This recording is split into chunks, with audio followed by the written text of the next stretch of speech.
Okay guys, hey, this is gonna be a mount escape seminar. There's three main things when it comes to mount escaping. One is being able to have a good trap and roll.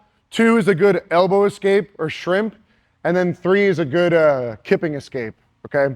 Hopefully I can give you guys a couple details you haven't seen before on each of them.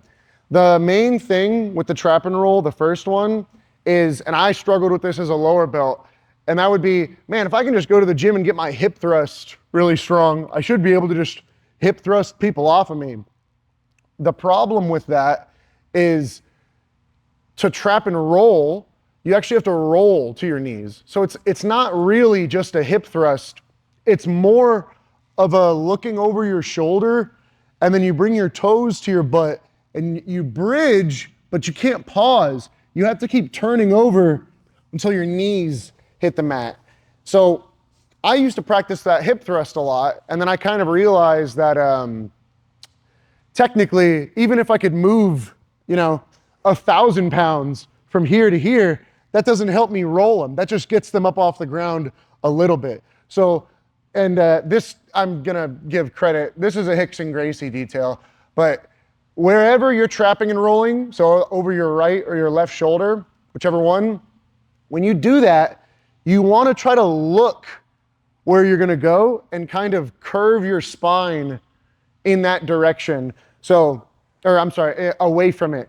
So initially, if I wanna roll over this shoulder, I'm gonna look diagonally upwards, and it kind of turns my shoulders, my hips, and then it gets my spine ready. So you wanna look where you're going. My coach's coach always used to say, like, look towards the future. It's like, he's like, in the future, you're gonna roll them. And I was like, okay, yeah, that makes sense. So however you trap and roll, there's 100 different variations. I'm gonna show like 3 or 4 of them, but we're trapping the arm. Arguably, you can trap the foot. And then right when I'm ready to go, I'm looking over the shoulder really big, because that's gonna preset my bridge, and then I need to turn my knees over. So I look over my shoulder, I'm looking in that direction, my toes are close to my butt, and now my spine also tilted out of the way of it. So if you see this, if I'm going this way, my whole body kind of crunches sideways. Now my hips are already starting to face the direction I'm gonna go. Now I bridge and I get all the way over to my knees. So the way that I like to do this is, I'm different than a lot of other black belts. I don't ever trap the foot when I trap and roll, okay? That's what we're all taught day one. Bump them forward, trap an arm, bridge over the side with the foot trapped. Both take out 2 legs of a 4-legged table and they go over. I don't like to do that, because the second you trap people's foot, they will extend that leg and it can put a crazy pressure on your knee, and they'll grapevine you on top. So I don't want to deal with that. So personally, I just trap the arm. So Tyler, can I use you real quick? So when we're here, all I'm going to be doing is somehow trapping this arm and then doing that whole thing I talked about. I'm trying to look where I'm going. If my spine is over that side and I bridge into it, my head's blocking it. So I've got to make room for myself to bridge. I get my spine and my neck out of the way. Now it's easy to go in that direction. I personally think the easiest trap is a cross grip on the wrist and an elbow grip. This is just my personal preference. I don't think that if you bump people forward and you gable grip and pull it down, even if I'm super, super strong here, I think he can still pull his arm out, especially nogi when it gets sweaty, where he can just kind of back up and just rip that elbow out. Yeah. But once I catch this, it's like I'm holding water in my hand and I'm pulling his wrist into my chest, and then I hold on to the back of his elbow. When he pulls away, he can't go anywhere. And now, right here, we're squared up. And if I just bridge, I feel like it would just bring him forward, which that's not what we're trying to do. We're trying to trap and roll, right? I'm trying to roll. So I got to get all the way to my knees. So I squeeze the back of his elbow. I pull his wrist down hard. I move my spine out of the way. I look towards the future, toes to butt. And I actually do it where my feet go towards the opposite side. And now I bridge all the way to close guard. And now we have a very simple trap and roll, okay? And again, I don't trap the foot when I do this. So I'll show this a couple times from a couple different angles. I catch the cross grip, the elbow, I move my whole spine out of the way. I set my toes on the far side. My whole body kind of twists and balls up away from the direction I'm about to explode in. And then I bridge all the way until my knees touch the ground, okay? Any questions on these details? The small details on this matter. So any questions on these? No, no, no. Yeah. Are there like any grip variants? Because I know sometimes if I'm getting kind of that grip style, like just with the arm out, like it's like I notice like I feel like it's stronger sometimes from like certain positions to just straight up push it to the stomach. Is there any way to like If you're pushing into the stomach and you feel strong doing it, I would recommend kipping in that situation. This is more of a situation where I'm collecting the arm. And then we're doing all that other stuff that's really important. Getting your spine out of the way, setting your feet to the opposite side, all that good stuff. And then I'll show some variations of trap and roll, but this is like my most basic one is here. So questions on this? No, no, no. Let's give it a shot. On 3, 1, 2, 3. Okay, so obviously cross gripping the wrist, grabbing the elbow is dope. It's hard to get there. So here's a couple of my other favorite ones that I do. This one I use all the time, and I know that he needs to crawl my arms up overhead to attack. So initially what I do is I create kind of like I keep my elbows kind of low, but I make like an upper body frame. And what this invites is him to pummel an underhook. And when he does, I'm gonna pull on the back of his elbow and pull it towards my face.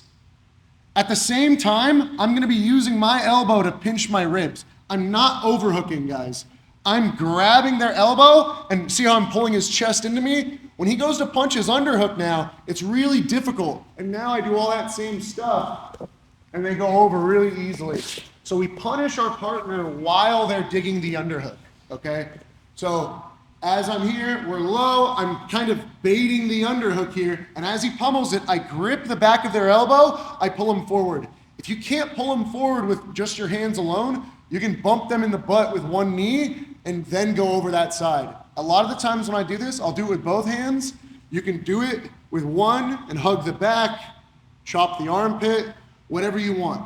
But look at this. The second his elbow starts to go down, this one no longer works against good people. I never overhook and bridge because they'll post the hand out. Once the elbow's down, their hand can kind of pivot on the mat like that. Exactly. So I don't want to do it. Can it be done? Yes. You can't do it to me though. I'm too big.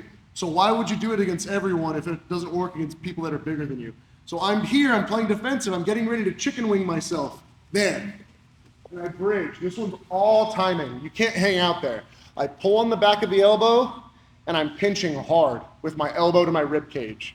And now I'm just squeezing the back of the elbow. I'm catching their hand right here in the armpit. Okay? When you do this as the top person, if you shoot your hand in and your fingertips go sideways, you can totally get wrist locked and it hurts really bad. So when we're drilling this, try to shoot in with your hand pointing like straight up towards their shoulders, like fingertips towards the shoulders, instead of shooting in like this, because a lot of people, they'll get an angle on their underhook and they'll go like that. And now if the person on bottom traps me here, he's gonna bridge me over that wrist, so you can get like a really quick wrist lock pain there. So just so when you're drilling this, we're gonna go fingertips going upwards. Does that make sense on that? Any questions on this armpit trap? Chicken winging it before I show others? Yeah. So he's here. My elbows are not flared super open because he's just gonna fire that elbow deep. My elbows are kind of tight, but my hands are high. It kind of invites pummeling here. And when he does that, I need to catch. Again, if he goes down farther, too late. So this timing on the catch is here. And now when he tries to shoot his arm deeper, one of the only ways he could is by sinking his hips backwards and then shoving the forearm deep. So the second I catch here, I'm keeping his hips forward. Now when he tries to punch deep, see how he can't? When I'm ready to go, I just bridge. And he's going over every time. Okay? Again, they gotta sink their butt back to get their forearm flat to the ground and then start crawling you up. So I don't want them to sink backwards once I have this little catch. Okay? Any other questions on that one? Before I show a not as effective but tricky one. So if people ever set a cross face, before the underhook, like they just set the cross face by itself, you can do this, where you basically cup the back of your head. My coach used to be like, oh, because you're so cool, and you're like combing your hair, right? So you're gonna cup the back of your head, holding their cross face, and then you just full send the bridge, the same type of bridge, over that side. So if he starts with a cross face here, immediately the side the cross face is on, I come here and I pull my own head there. And now you just bridge over that same side. Because he's kind of trapping his own arm there behind my head because he doesn't have the underhook yet, right? If he had the underhook, it'd be a different story. But because he doesn't, the second he goes for the crossface, usually we're fighting this side, we're fighting the underhook, and I'm just combing my own hair, and then I'm locking it in.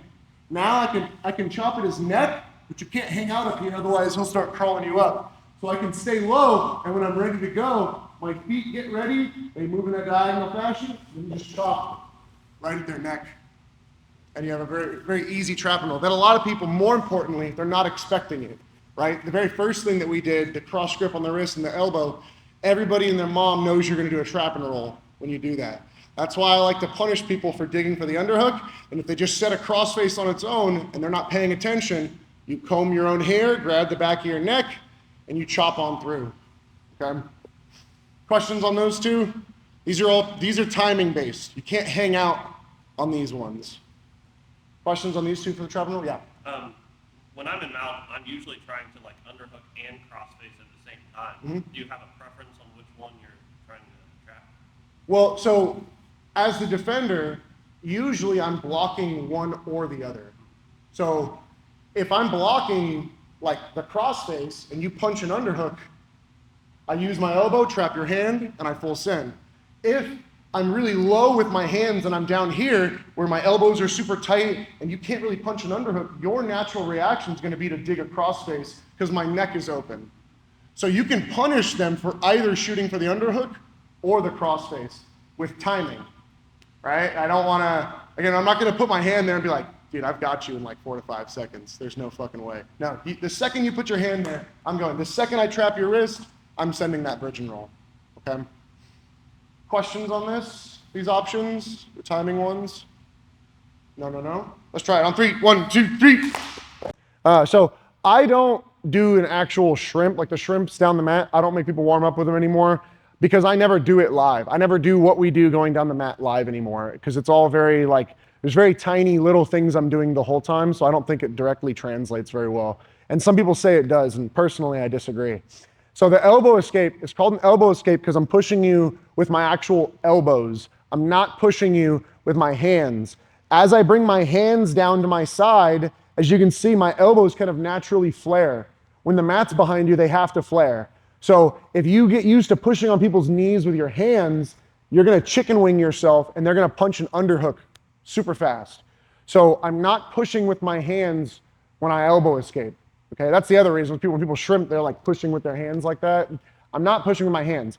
I'm locking my arms at this like 90-degree angle, and they just move from there. And I'll turn my hips, my shoulders, and I stay right here at that 90. And what that does is it forces me, if they put their weight on me, to use my shoulders to push my elbows forward, okay? My shoulders push. It's like you're doing like a scapular dip like this. I'm using my shoulders to give myself like 3 or 4 inches here, pushing downwards, okay? And my core locks into place. My trick is making sure on whatever side I'm gonna do it towards, so if I'm gonna do it towards my left side, I connect my hand over hand. I honestly don't think it matters that much.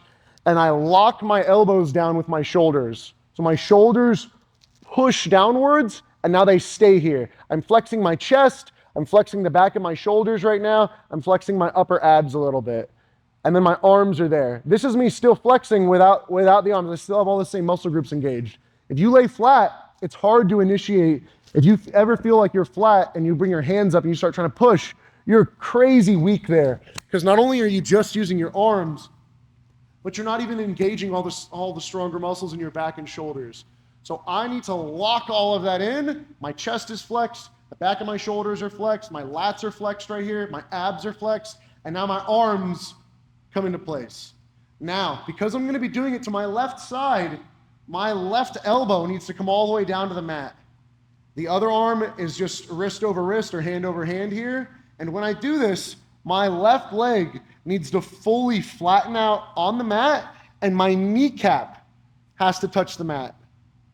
A lot of people turn, and right now they're still like 2 or 3 inches under my kneecap. This is no good, because what ends up happening is as you pull your knee to your chest, you end up going over the top of your partner's ankle as it sits there. So what I need to do is turn until my kneecap touches. So my toes are down, my heel is up, and my kneecap is actively touching the mat. And you don't want to do this where as you start pulling, your knee comes up. I want to stay here on my side. All those same muscles are engaged. I flattened my leg, and I turned my knee over until my knee touches the mat. Now that my knee is touching and my heel is up, my toes are down, I can start using my elbow. And as you see this, I haven't moved my leg yet. I'm pushing my elbow with my core, my shoulders, my back, my chest, all the way to my knee. At the same time, I'm going to be pulling that knee to my chest. And I've got to keep that knee disciplined. I've got to keep it here. This is super important. The second it rises, on a good guy, when they're able to sit and mount with like a very flat ankle like this, it's going to make it really hard to get under that ankle. If your knee comes up at all, it's going to go right over the ankle, and you're going to be pushing into your own thigh, okay? So all the muscle groups, straight leg, turning my hips over until my knee touches. Now I'm using all those muscle groups and my core to push the knee down as I pull my knee to my chest at the same time. That's the most important part of this. If you can get good at this part, the rest of the escape is actually super easy. This is where people struggle the most. I'll show some tricks for the rest of it. But any questions on the movements of this part specifically? Questions? The other thing is, when you have your hands connected, the problem with the elbow escape is if you do it bad, they're going to go around the corner and take your back.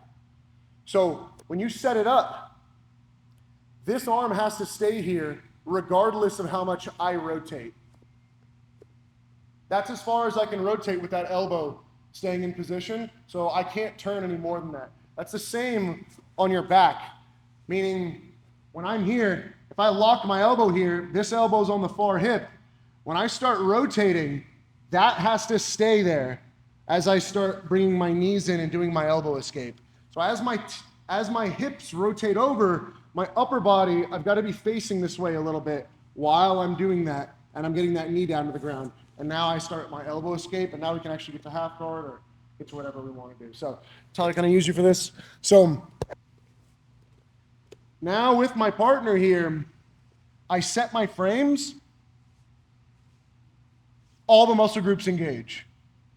I turn until my knee touches the ground. Now I start pushing with my core and pulling my knee to my chest, forcing my knee under their ankle. So we start rotating here. Again, I'm here. If I start doing it here, look, my knee's off the mat, so I'm going right over it. Now I'm pushing into my own thigh. I'm never going to move my partner. I'm here, knee touches the mat. Now as I push the two together, it'll either flick their foot up or out, just like this. If it comes straight up, I'm just going to catch it. If it comes out like this, I'm going to keep pushing on it, and then I'm going to force my knee under their shin. So it's either it's going to pop up immediately, or they're going to try to keep it down, and I'm going to keep opening their leg until I can force it anyways.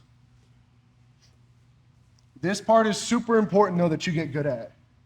You're very disciplined with your knee, and you're disciplined keeping your elbow here and all those muscle groups engaged. Once I have the foot hooked, I'm going to do a front shrimp. So I'm going to take my bottom foot, I'm going to place it in front of me on the mat. A lot of people will try to push right here. Do not push here. I keep all those muscle groups engaged. I do a front shrimp, and I push my hips under his knee. That's what elevates his knee off. Now you can start pushing the knee, building your half guard frames with your knee shield and both your arms, okay? So I set my grips, I flex. I gotta make sure that that elbow stays very disciplined and I don't let it ever cross over so he takes my back. I set my frames, I flex all those good muscle groups, and now I'm turning my knee till it touches the ground. Now I can start working and looking for this little fish hook. Do not try to push from here. He's gonna put all of his weight down here. I use the bottom foot while my knees are pinching and I'm back heeling so he doesn't escape this. Forward. Now I can actually frame and set all of my legs, my arms ready to go. Questions on the elbow escape. All the mechanics of it, what you're doing with each body part. It's important to get each one of these. And to me, this is the easiest one to do live. I do this one the most because I think it takes the least energy personally. Questions? No. Let's try it on 3. 1, 2, 3. Okay, guys. So a couple quick tips with this, right? One is when people cross face you and you want to elbow escape, just turn with it. And then just elbow escape wherever they're turning your jaw. I just turn towards that side and just initiate my elbow escape. So the cross face isn't the end all be all. So if Tyler's on top here and he sets this cross face up, but my hands are here, that doesn't affect my elbow escape even a little bit. So now what I don't want to do is attempt to elbow escape the other way while he, yeah, exactly. I'm just gonna set my frame across his hip, my fingertips go here, and now I'm forcing that kneecap down.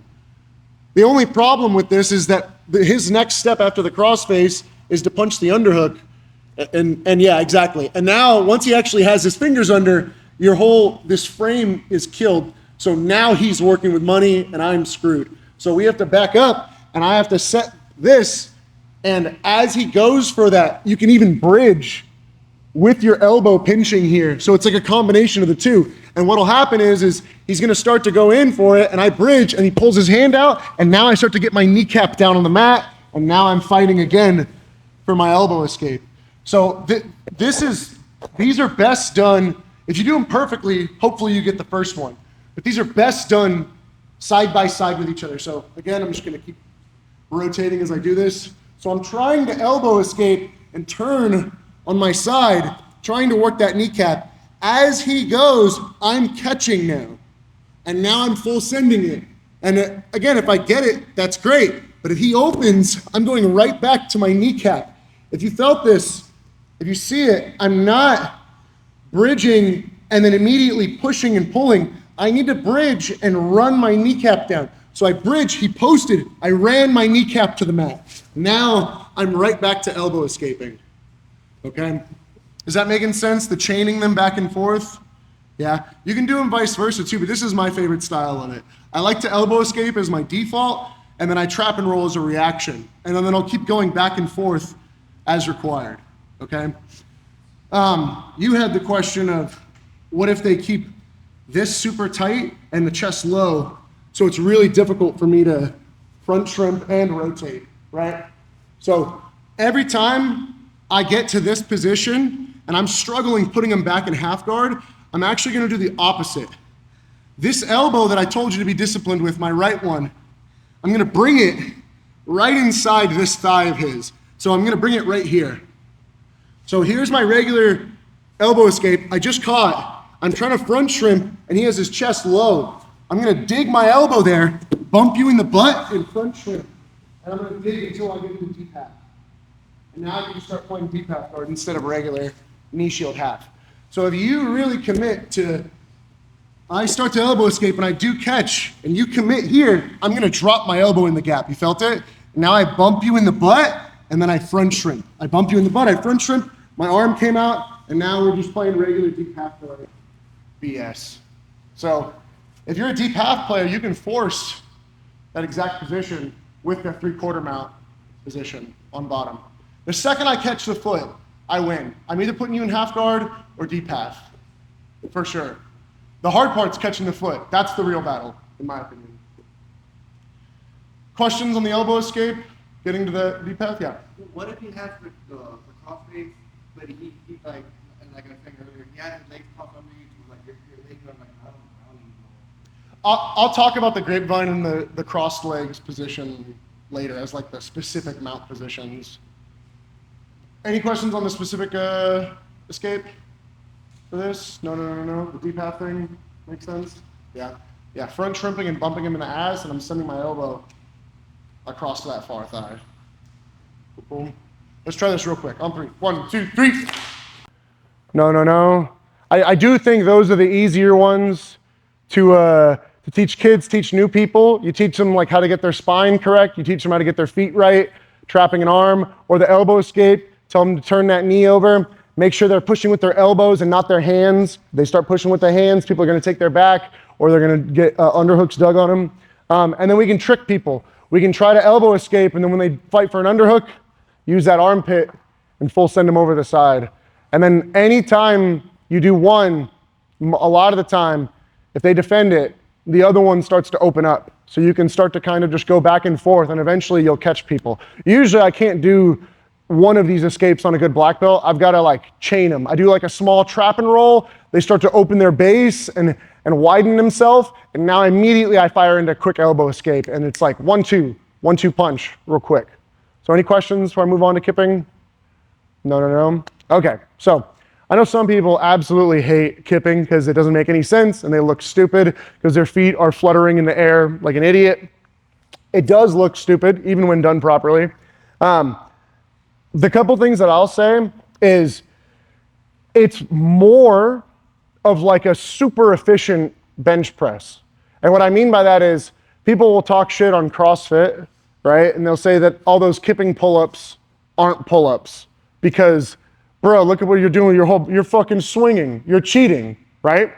I don't know if anyone's ever actually tried them. They're really hard to do still. Regardless, yeah, they're cheating. They're using what they think is the most effective way to build momentum to help them get up, to assist all those back muscles. Because doing a strict form dead hang pull-up is difficult. So they kip to help them get up. Now, most of those guys could probably do regular pull-ups, but they're trying to see how many of this big body movement they can do with the pull-up. So they're doing the most efficient way they know how, which is the kip. So very similarly, I don't want to just lay flat on my back and bench press my partner. Even if I'm strong enough, it's bad technique and it's gonna burn energy. So even if you can bench press people, you fight a good, relentless team partner or in a tournament, even if you push them off once, how many times can you bench press the guy while they're like spearing you with all their weight? Not a lot. So we're gonna kip to assist our bench press to the best of its ability. Now, I have kind of bad wrists and elbows, so I don't like to stay on the hips that much because the second you put your hands on people's hips and they push weight into it, your wrists are kicked back and it's just not very comfortable. It's not wrong. I even think it is what most of the best people in the world do. They put the hands on the hips as they do kipping escapes. I'll do them, but I don't do them often because my wrists and my elbows are very weak. So I usually like to build frames and then I'll kip from there. But I'll show both variations. So what I'm trying to do when I kip, like I said, I'm trying to bench press my partner off of me the most efficient way possible. So I have my hands on my partner's hips. And now what I have to do is get my shoulders and my upper back off the ground. I got to get my head off the ground. I got to get my shoulders and my upper back off the ground. So what I'm going to do is I'm going to initially bridge a little bit to one side or the other, just enough to feel the person on top feel off balance, just a little. I don't need to full send a bridge like this onto my forehead and as if I'm gonna do a trap and roll. I just need to bridge enough so that I can set my hands in place. And then as I center back up, I'm gonna already be in my little rounded back position. So it's like I'm doing like half of a sit-up, okay? So initially, nothing's happening, I'm in bottom mount. My partner starts pressuring me. Maybe they're digging underhooks, maybe they're digging a crossface, whatever it may be. I have nothing. I bridge and I set my hands in the middle of my bridge and then I sink and I'm in like a half sit-up. They're gonna set their weight onto your hands, okay? And your hands are gonna be down low by your hips. I'm not gonna be up high. My elbows are tucked, my hands are here. Now, when they settle, it's almost like they're loading themselves on you as you get ready to push. So it actually kind of feels natural as you bridge and you set your hands on their hips. As you sink down, I'm flexing a little bit and they settle back into your hands. Now I'm gonna do my actual bridge and my kip. You can go over one shoulder or you can actually go straight upwards with it. You bridge, and then right here you start bench pressing as hard as you can as your lower body draws back down to the mat and your upper body comes up. So I already set my hands. Bridge, bench press hard. Now I'm dropping my butt backwards as I continue my bench press. Now I'm strong enough that most people I do this to, that alone gets them off. The assist is at the end of that. Bridge, I start my bench press, I drop my butt backwards. I can't get them off my knees though. So I pull my knees to my chest as I continue to bench press. Now my knees hit their butt and it's like, oh shit, I have nowhere else to go. Now you start fluttering your feet and you push them over your thighs onto your shins. This is how the kip works, okay? You're really just bench pressing. If you meet a really strong person, they can do this very lazy like and get you off of them, even if they learn a couple of the details. So if you do all of this right, your partner starts attacking. You bridge just to set your hands. As you bridge again, I'm bench pressing now and I drop my ass backwards. Usually people don't fly all the way off of me and I only get them like halfway up my thighs. I start pulling my knees to my chest. I can't go any farther. I'm still bench pressing. Now I flutter my feet to help shove them over like an earthquake. It makes them unstable and it just kind of shimmies them over your thighs, okay? When you do this, technically, Gary Tonin does this. He does it straight upwards. I usually do it on a diagonal. The straight upwards variation is super good for leg lockers, okay? So you can try to think about how you want to play, whether you're trying to push them more into regular butterfly guard or single leg X. But if you kick them overhead, it's really easy to invert into ankle locks and heel hooks and stuff. So just so you're aware, I think it's, if you're a good leg locker or you want to focus on leg locking with this escape, you want to do this whole thing upwards, not down, okay? So there's two different ways of doing it. So when Tyler comes on top here, so initially I'm in bottom mount, it's lame, he starts fighting. I bridge, here I set my hands, and then I'm setting my elbows inside. Now, when he goes to attack again, that's where I bridge again, and now I start to bench press, and I'm pulling my knees to my chest. I threw my butt backwards, I jackknifed myself, and this is all I could get him. I'm pulling my knees up and I'm bench pressing, it doesn't work. My feet come together and I start shaking. It sends him over, and we fire up into single leg X, okay? So I'm in bottom mount, he starts attacking, doing his shit. I bridge to set my hands. As I settle down, I'm trying to set my elbows. Now, no matter what he does here, I'm gonna be full sending another bridge, and then I'm gonna start my bench press. And then I start kipping, and then I get inside, and now we're heel hooking, we're ankle locking, we're doing whatever we wanna do. So that's more of the diagonal and forward. The other style is sending him straight upwards. I'm gonna do the same setup, so he starts attacking. I bridge to set my hands, but I'm here. Now, I'm gonna intentionally bridge and push him up into high mount. And then I'm gonna get low again, and now I'm gonna bridge with my chest. And then I'm gonna start kipping, and then immediately I'm gonna go right into our heel hooks and our ankle locks again. So, when they start to get really high, this is bad when my arms are up with him like this. When I'm here, he's actually not in a good position. I'm like squeezing his ribs here. He's actually not in a very good position. It's gonna be hard for him to submit me with anything unless he gets one or two of my arms across. So as he goes, I bump again and I'm pushing like this, straight over my own head. And then I'm just choosing a side as I do that, I'm pushing myself a little bit sideways to help me set my angle. So now it sets me into the position where I go to single leg X. Even at white belt, I can just lace a regular ankle lock here, but at the higher levels, immediately I'm just reaping into my heel hook and I'm starting to attack. So 2 different styles of kip. Kind of the more like forward and down, and the more like upwards one, kind of like how Gary Tonin does his and some other leg lockers. Questions on the kipping escape.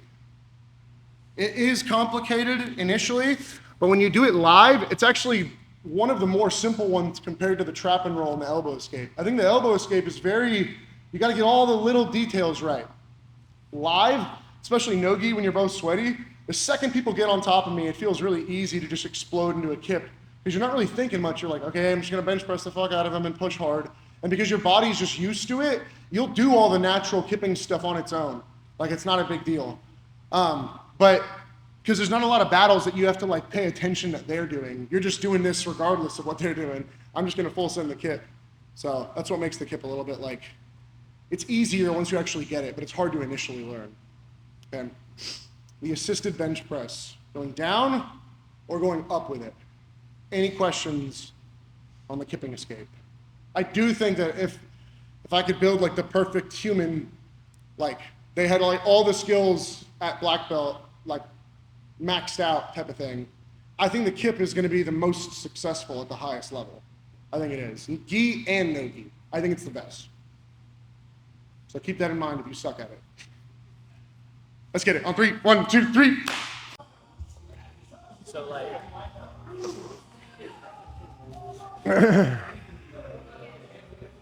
Okay, guys.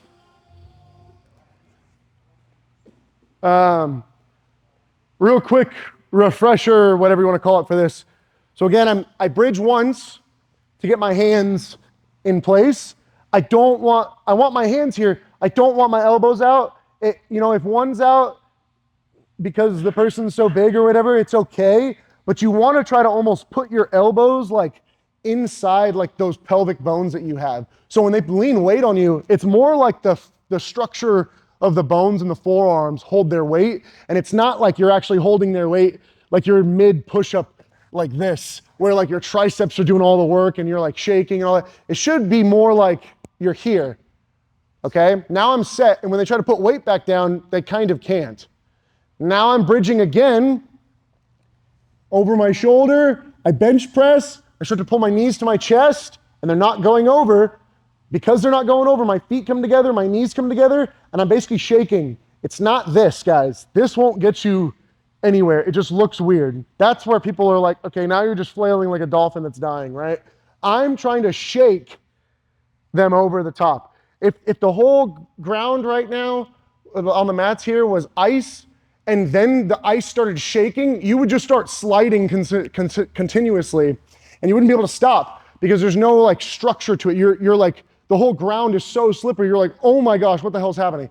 That's what it feels like when people that are good at kipping kip you. I'll squeeze my knees, I'll cross my ankles as hard as I can, and they'll just kip me right over it. And it's like, fuck, dude, that was so good, because they were good at that little vibration. And I'm big, so I've done this to guys where they have a good kip, and they're like half my size and they get out. And I'm like, shit, dude, this is too effective. I cannot let people set those fucking hands there. That's so annoying. And there's some people that they specialize in this, and to this day, if I let them set their hands, I'm like, damn it, he's gonna get out. And they get out, because no matter what I do, if I go for an underhook, they bunch. If I go for the head, they brit. It's like, fuck, dude, I have nothing. So if you get good at this, it works, even if there's a size disparity, okay? Any questions, any last second questions on how to kip? Yeah. so I've always tried to use like that dolphin kick setup. How do you like improve to actually just do the shake without it like getting too big? I'm literally trying to like act like I'm mad, I'm like raging, and I'm like shaking my arms. That's what it should feel like with your legs, rather than like kicking your legs up and down, because that doesn't do really anything. I just want my legs to vibrate, so I'm basically just, yeah, yeah, exactly. Same thing, where you're hitting them in the face with your leg, you're like shaking the whole time. Same concept, yeah. It's more of a shake than it is like a flutter of the feet like everyone else teaches. Like a lot of times when people say the flutter of the feet, they're not doing a giant motion. They're still doing it small. It's a very small like vibration that helps you get them over. But again, if you set up the first part correctly, they should be gone. 99% of the time, it was kind of hard for me to learn how to kip because once I started doing, after I set my hands and I bridged hard, I could just bench press everybody off regardless of how big they were. So I was like, oh, I was kind of like stuck in limbo because if I do it correctly, I couldn't practice the kip part because they would just fly off of me. But if that happens, that's great. That's a win. You only need to kip when they don't come off of your strong like bench press where we use our legs. So. And then I kind of had a secondary. So sometimes like when I go to injury for leg locks, right, when I kip escape, because I use that. I still will bow out on that arm, but I feel like it's like I don't know if it's like because I can't maintain them for very long, like or if it's because I'm targeting the leg. Does that really matter? So it's okay if you bow your elbows out wide if you're grabbing more of their like ribs and lat and you're kipping them up and you're like using that hand to push your head to the side. Okay. And that's what helps you get to your leg locks. Yeah. That's what I was asking kind of. Yeah. I'm mostly doing because I'm punching into these bottom two ribs. Yep, there's nothing wrong with that. Yep, that's good. If you're gonna go down by the hips though, those elbows gotta be fucking locked. And again, I'm trying to put it like inside my pelvic bone if I can, okay? This is very similar to when I wanna flatten someone's arm and mount and they're stronger than me, I will grab their wrist, step up on the same side, and I'll go like this. And I'll put my elbow in my hip socket and then I'll just lean on their wrist. And all my body weight is basically just going through that bone. So I'm not actually pushing their hand down to the mat anymore. I just locked myself in and now I'm just leaning straight forward onto that. If you've seen people will do like this like balancing thing, which I can't do anymore because my wrists are too jacked up, but they'll balance their whole body on that. They're not pressing themselves off the ground. They're just letting that bone perfectly hold their legs in that position and then they'll release all the rest of the limbs off the ground. They're just balancing on that. I'm basically setting 2 of those when I do my kipping escapes. That really helped me and changed a lot. But again, if I want to go leg locks, I kick them up and then I'm grabbing like their ribs, their lat, their stomach, and I'm pushing my head to the side as I kip so that it helps me start the angle for my heel hooks and everything else, okay? Anything else last second on kipping before I get into the weird mount-specific positions like the grapevine and crossed ankles? So one thing is, if they cross ankles, kipping actually is easier most of the time. When people cross their ankles under my butt like that, kipping becomes, to me, 10 times easier. Because a lot of the times when people cross their ankles, the pinch of their knees opens and it kind of ruins it. So if Tyler comes on top here and he gets into mount and then he crosses his ankles under me like this, it becomes very difficult to like trap and roll. It becomes very difficult to elbow escape because it's hard to turn my knee to the ground because he's blocking the ground, right? So, but he's high here, right? Like, you know what I mean? Like his hips are on me because he's crossing and his knees are wide and they're kind of getting jammed on my thighs when I push on him. But I'm not trying to push him down. I'm trying to bridge to set my hands and then I bridge and kip and then I go right for my attacks. You see what I mean? So crossed ankles isn't a problem at all if you're good at kipping, which to me is why we should learn all of these, because if you have one of them good but not the other ones and they block the one that you have nothing now. But if you have a couple options, maybe you trap and roll, maybe you kip, maybe you elbow escape, maybe you kip, and you just keep eventually you'll catch them with something. But anyways, yeah, crossed ankles literally is easier in my opinion to kip out of. So if someone's doing that and you're trying to elbow escape, stop trying to elbow escape. if you want to force it, if you really want to force it, I'll show you. So I'm going to take my legs like this together, and I'm going to swing them. His ankles are going to be crossed. One of the heels is going to be on top. So I've got to swing both of my thighs to the side of the top one where it's going to kick the top one down. Does that make sense? So if like my wrists are crossed, you can't kick this one down. You'd have to kick the top one down first, then that one. So when he comes on top of me and he crosses his ankles here, this has got to be a feeling. Unless you have a coach yelling at you, it's his right foot, you're just going to have to feel it with like the back of your knees. I can feel that this heel is the one that's on top. So I'm gonna take my legs and swing down and then into the heel. And it broke it open, and if you see this, immediately I'm quad flexing and I'm laying that bad boy down. Because if I broke through this, it's because I want to do a good elbow escape. I'm setting my legs, I initiate my elbow escape, and we're good to go. So when he crosses his ankles here, I've got to feel which one is vulnerable with my legs, because I can't see. So I'm straightening my legs, and I'm going basically in line with his leg, and then I'm extending and pushing through the ankles. Now I initiate my elbow escape. And if you're really good at elbow escaping, you can keep your torso here, and the second I get to here, I can turn my kneecap over where my head hasn't moved even a little bit. And now I just elbow escape with one hand. But that takes time to get good at doing that. But again, he's here, I can feel it. So I'm going here, and I'm swinging them both together. And now I'm initiating my elbow escape. Does that make sense? For crossed ankles? Yeah. Any other questions on crossed ankles? That makes sense? Yeah. So on that crossed ankle, I'm assuming the top leg is ultimately the leg that you're going to turn to. Is that the fastest motion for that? Yeah, that's true. Well, it's whichever leg I can get flat on the mat, that's the side I'm turning towards. Yeah, that's what I'm asking. Yes, yeah, that's true. True. Okay. The other thing people struggle with is the grapevine. Okay, people grapevine you, especially like wrestlers are taught to grapevine people, so it sucks. They're basically like turking the leg in position. I'm gonna plant my feet on the mat and tilt both my knees towards one direction, almost like I'm doing this like warm-up stretch bullshit thing. So I'm gonna plant my feet and tilt them both into one direction. Whatever side I turn them towards, for me right now, it's my right side. So I turn both my knees to my right. My right foot is gonna kick straight, and it's gonna break through the first grapevine. And before I put it back down, it's gonna stomp on the other grapevine leg. So they have both of my ankles wrapped. Both of the ankles are wrapped. I tilt towards one side. For me, I like to do it on my right, just personal preference. I kick, and then I'm kicking their grapevine off the secondary foot. As I kick it off, I have to thread the needle and stomp the ground hard. Okay? Plant, tilt, I kick, I free my foot, and I thread the needle into this. And I'm flexing my quad as hard as I can, putting the back of my knee on the ground. Because I know that they're a grapevining piece of shit. So they're gonna try to do it again if I go back to here. So the second he grapevines me, I'm like, this mother. So I turn my knees, I kick, I free myself, I thread the needle, and I stomp as hard as I can, flexing my quad. Now I do not let him back under my leg. I turn over, and I elbow escape on that same side. Okay? So when Tyler's on top here, I have my feet up, the grapevines.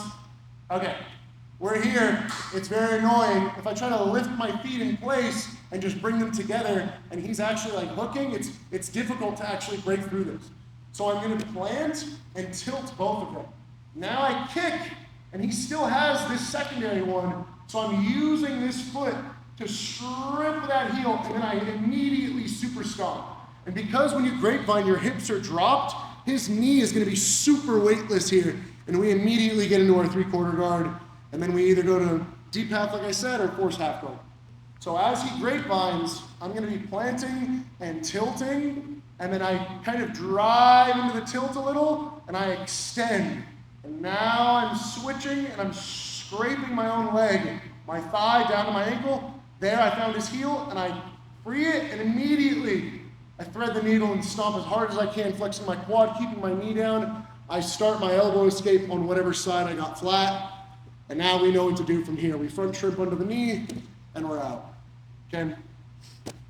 Questions? Crossed ankles or grapevine? These are, a lot of people get stuck in these positions, so, like especially newer people get stuck here, so. Questions? I don't know. Let's try it, guys. On 3, 1, 2, 3.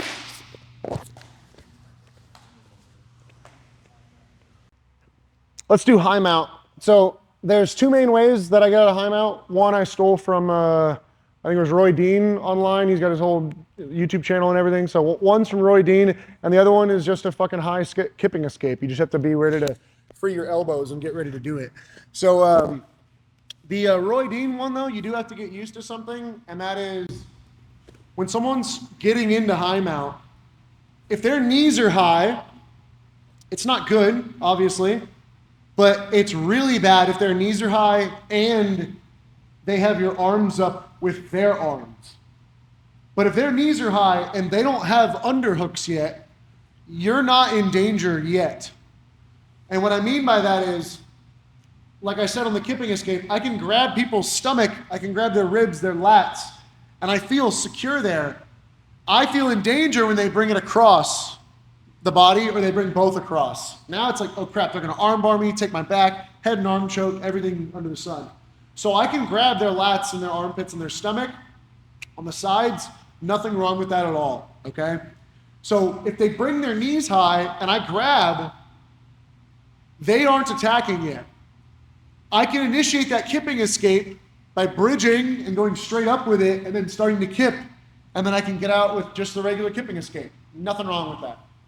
The Roy Dean one, I am making sure that all their weight is off my hips so that I can initiate inverting like this. I'm not gonna do this high live, but this is the pressure that you need to get used to. I press upwards and I have to get my lower back off the mat. So you almost like have to do this little ab exercise to get used to getting your butt and your hips off the mat. Once all that weight is up here, I will tilt and swing all the way up to my knees. I'm like using myself as a big pendulum to launch myself downwards. To me, it's actually a lot easier to just kip out of high mount. But this is a very fun one to do, especially because people aren't expecting it. So as they get into high mount with their knees, if they just walked up with their knees, I will grab their sides immediately. I'll grab their hips, their ribs, their lats, whatever it may be. And then if I need to bridge to get them even higher, because the higher they are, the better now. Because now there's a point of them being too high to fight for underhooks. I will bump them if I need to, and then I start my inversion. I tilt one side, and then I launch myself all the way to my knees on the other. So when Tyler's on top here, again, he doesn't have underhooks. He just crawled his knees real high. I can go hips, I can go ribs, I can go lats. All of these are great. I'm gonna bridge and make sure you're not doing what I call like a hip bridge, which is just my hips go up and down. When I bridge here, I want you to puff your chest forward so that, because now he's sitting on my chest and not my hips, I've gotta puff my chest up to make sure that he actually goes up even higher. So when I bridge, it's not just hips, it's chest.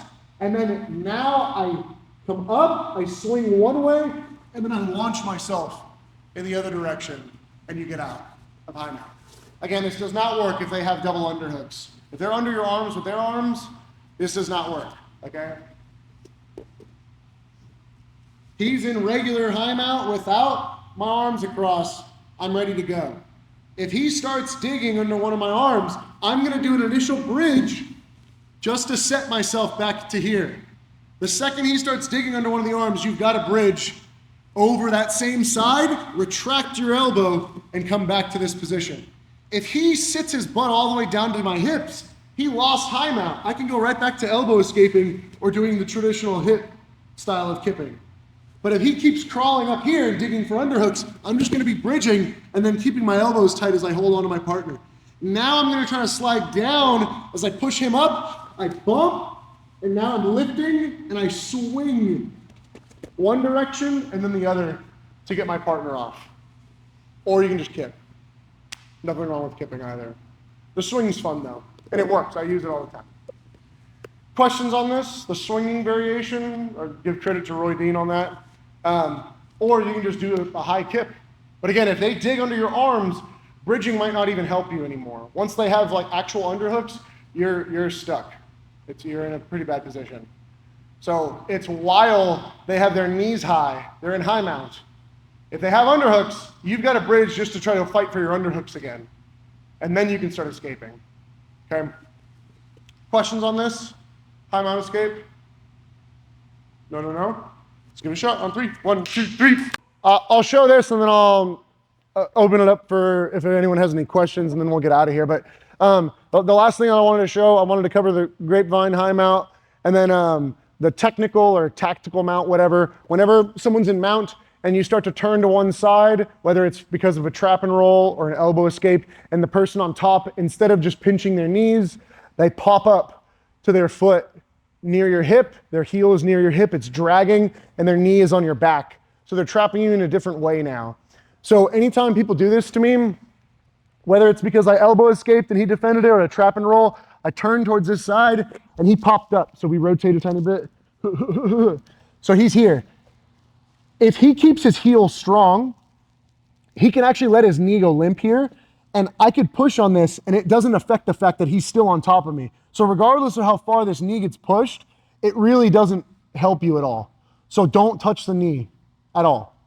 I've got to make sure that I stay super aware of my arm now, because usually this is the position where people use their hips and their chest to get behind it for arm bars, back takes, head and arm chokes, whatever they want. So I've got to be super disciplined with this arm. So I'm going to super support this arm by making sure this shoulder goes really hard going down. Also, this hand, it's not good on the knee, and actually because my knee was trying to come to my chest, it's actually not very good pushing on their foot either. So I'm just going to support my other arm in whatever way feels most comfortable. A lot of the times I just push on my own wrist here, so now I have like a double support on the one. Now I just front shrimp under their heel. And now I just come up. Okay? It's actually stupid simple to get out of this position, but you have to keep your pimp hand strong, so to speak. So as I'm here, right now my shoulder is collapsed. So he drove into me and my shoulder is like towards my ear. I wouldn't try doing it yet. So I have to establish like a strong shoulder and a strong frame. So I need to push down with my shoulder and my chest. Now I'm getting out 10 out of 10 times. I take my bottom foot, I bring it forward, and I push myself under him to make sure that the heel goes out as my elbow stayed back there. And then I can just sit up and turn towards my partner. If I start doing this, he goes here, I do this. If I go like this and he starts bringing his knee back down to the mat, I'm going to start going back into my like elbow escapes, using my elbows to get him. So if he transitions again midway, I'm going to have to react accordingly. So just so you guys are aware. But I'm trying to frame hard, and I'm trying to front shrimp and get my hips under. Now, if you're a little bit, to me it's actually hard as a tall person to do this part, but if you're a little bit smaller, it's easier. You can front shrimp to open their heel, and then you can turn your hips back and bring your knee inside, and now again we can turn into leg locks and start attacking. So where the bend of his knee is, I can take my knee directly where that's at. So if I set up the same exact way and I make space here, I can look for this gap now with my shin, and now I can just turn towards him and I'm right into leg locks again. I do know people that like to make a little bit of space, and they do this, they double under and they run out the back door and they wrestle and they scramble. There's nothing wrong with it. I just think it creates too many scrambles. I like to just go right to the leg locks and just dump them over, personally. Okay. Questions on how to get out of that position? A little tactical or technical mount, whatever phrasing you want to term you want to use for it. No questions on it? Yeah, real quick. Yeah. The arm. So I know that you have to keep that arm there. So usually, like if I feel that it's like really tight, I'm backing up to try to fight that arm. So are you taking advantage of me doing this? Like. Yes, because I'm setting my shoulder, I'm pushing my shoulder down with my chest muscles and my shoulder, I'm pushing my elbow down with my chest and shoulder, and then this secondary hand is pushing on my wrist this time. Rather than trying to focus on my elbow like I was on the elbow escape, or rather than push on any of this, it's going here to super support on the wrist. Now, if you try to do whatever you say you're gonna do, the same time it happens, he like really opens up. But if I'm already like balled up and you do that, I'm screwed. I've got to set myself. So it's kind of a battle. Can I set before you can hip into me and try to force our arm over? So that's the important part. Setting like the same thing I taught at the side control escape seminar. You're not pushing people away. You're setting all of this. I'm with my shoulders, my chest, my back. I'm setting my elbows forward. Now try to drive through my frames. You're not going to be able to. Once they're set, no one can. If I'm back though and you flatten me, I'm in trouble. My shoulders are set backwards and it's not a good position. I'm not powerful. I'm not ready to explode at all. I've got to set. Now I'm ready to catch. Boom, I catch. Same thing here. I'm catching you. Now I'm just pushing on my own wrist, like sideways like this. And now I'm just front shrimping.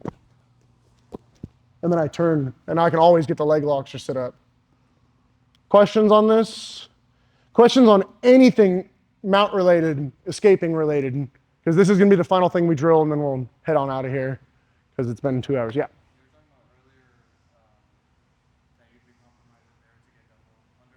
Correct. Tap. That's it. Now, so you can still bridge, but because they have underhooks, it's going to set them up for arm bars and back takes. And this is what happens a lot when, like at the higher levels of black belt, you don't actually often see people get caught in bottom mount for long periods of time. Part of the reason, though, is because they full send a bridge, and then they get their back taken, or they get arm barred, or they get out, right? So, but that happens because people are always fighting for those underhooks. They're fighting for getting arms overhead. So now if I bridge, maybe I get out, but it's really high risk because you actually have my arms up with your arms. You could collect me into a choke, into a back take, into an arm bar. I'm still gonna try to bridge towards whatever side has an underhook before they get double underhooks. Because if Tyler's on top here and he has a crossface and an underhook like this, here, I'm still gonna be bridging towards it to try to retract my elbow and set my kip and start to attack it and start to look for my escapes again. If he gets both arms up, bridging either direction here is not smart. I wouldn't bridge at all here. I'm gonna wait for him to start to transition. So now as he starts to go to his arm bar, go ahead. So right here, he just sat. I'm gonna start rotating and circling like this when people go for arm bars, and that's what lets me get up. It builds momentum before he falls back. So I start spinning towards them, and then I start sitting up. But I will not attack or defend at all from this position. I'm gonna limp myself until they transition, because I think it's just a losing battle. Unless you can bridge and get your hands and your elbows back inside. So if you feel confident bridging and getting your elbows in, now you're just dealing with high mount, which we already went over. But if they have both and they're locked up, because when I do to people don't get out. Like if I get both underhooks, you're stuck. It's over. So to me, as the bottom person, if they actually get it, I don't fight until they move. Now we fight to get out. Fight the arm bar, fight the back take. Don't just fight a losing battle there. It's just your rear delts pulling down. It's so weak. And they're like fully stretched. So you're really weak at the very end of that stretch. But while they're digging it, that's a good time to bridge. They dig the underhook, bridge, get your elbows and your hands back in. Once your arms are up here, like you have 2 questions, it's too late. I'm gonna wait until they transition to find my next moment to escape. I don't wanna fight a losing battle. I don't wanna burn myself either, because if I'm on top and I feel the guy on bottom and I collect the double underhooks and I feel him resisting, I'll just sit on you. I'll just squeeze and lean on you, and you're gonna burn energy way quicker than I will, and when you take a breath and relax, I'll submit you. Cool. Any other questions? Random questions? Yeah. Just people attacking things like Ezekiel's and stuff like that.